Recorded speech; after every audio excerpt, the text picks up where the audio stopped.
Okay, so right now we have 1, 2, 3, 4, 5, 6, 7, 8, 9, 9 visible audience members, which is more than we need. No.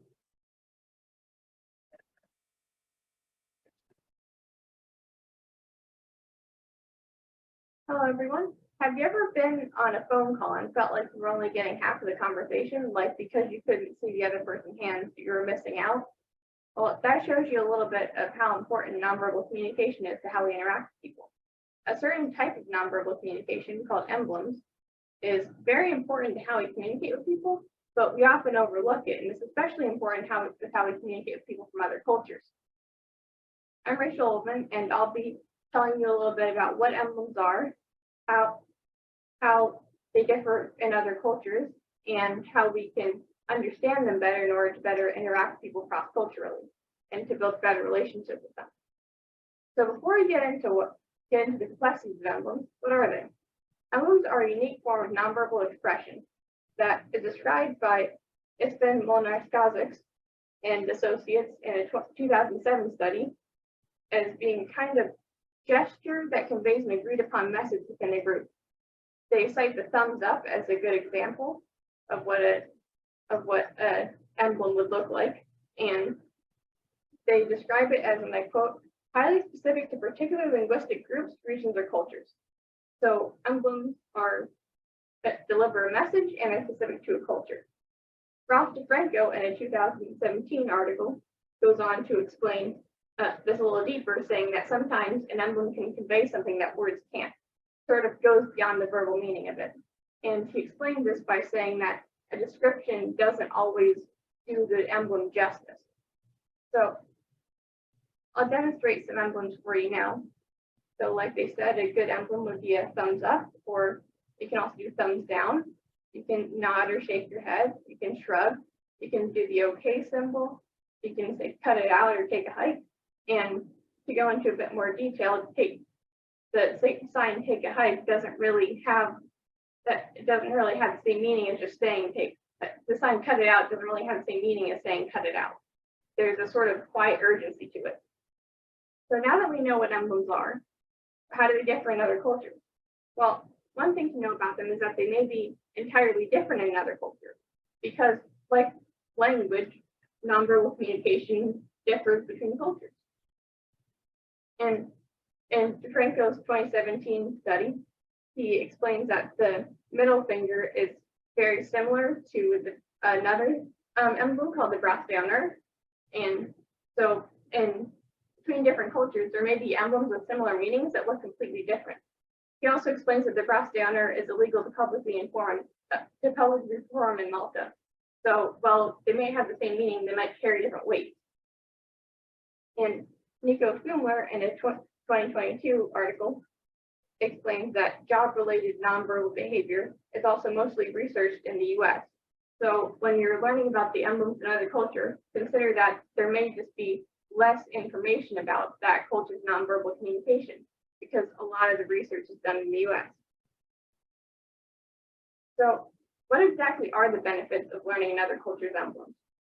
Well, it goes a long way towards showing how we can better interact with people in other cultures, because in Fumler's 2022 article, he explains, and I quote, that nonverbal behavior shapes 90% of mutual understanding. And that seems like a pretty good reason to want to learn how the nonverbal communication of another culture, because if you learn their emblems, you may be able to reach a better mutual understanding. So if that's important for you, then that's the thing to consider. Linda Quinn Allen, in a 1995 study, also found that the people who learned French, along with French emblems, were able to better remember the language than people who only learned French. So not only can emblems help us better communicate non-verbally, they can also help us better communicate verbally. I hope you're able to see now the importance that emblems play and the importance that emblems have and how we communicate with people from other cultures. To recap, emblems are nonverbal gestures. They vary widely between cultures, and by better understanding them, we can reach a better understanding with people from other cultures. I believe that by learning more about how to communicate nonverbally with other cultures, we can better learn about how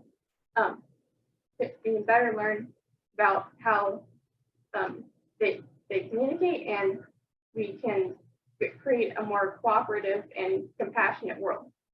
Thank you. And are there any questions?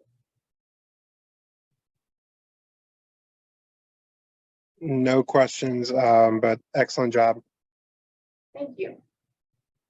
Hey, Rachel, from personal experience, do you think that through the use of hand gestures, especially when you're speaking, does that help you get your point across better, or do you think it doesn't add any value to your speech? I think it does help. If you do it in moderation. I know I definitely waved my hands around a lot in my first speech. I don't think that helped. I know I just sort of naturally wave my hands around a lot.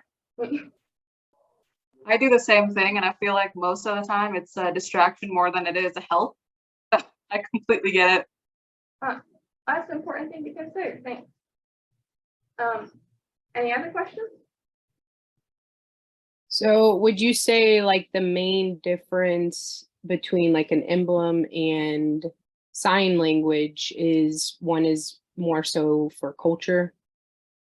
I think of emblems as like sort of a halfway point between just talking with your hands and sign language, because they communicate a message, but it's not like a language message. It's just sort of like a signal. Got you. Okay. But thank you for the question. That's a really good thought. I didn't cover that in my speech. You're good. Oh, good. Ewan, would you be able to help her unmute?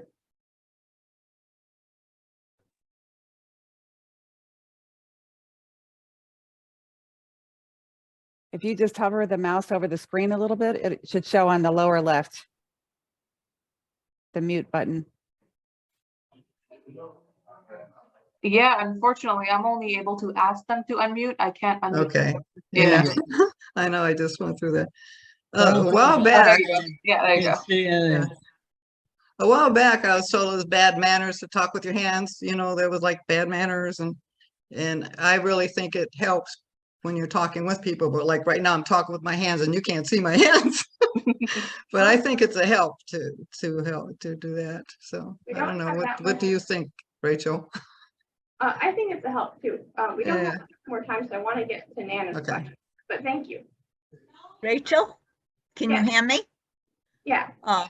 Me and Grandpa both agree. We've traveled to 28 different countries. We use hand gestures a lot to communicate, and we found that people are more engaged when you're talking to them and using hand gestures.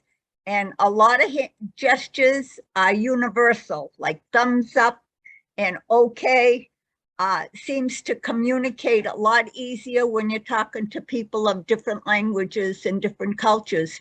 And they seem to be were more engaged in talking with you when they could not only vaguely understand you, but with the gestures made your point across very easily. And I think you did a very good job explaining that.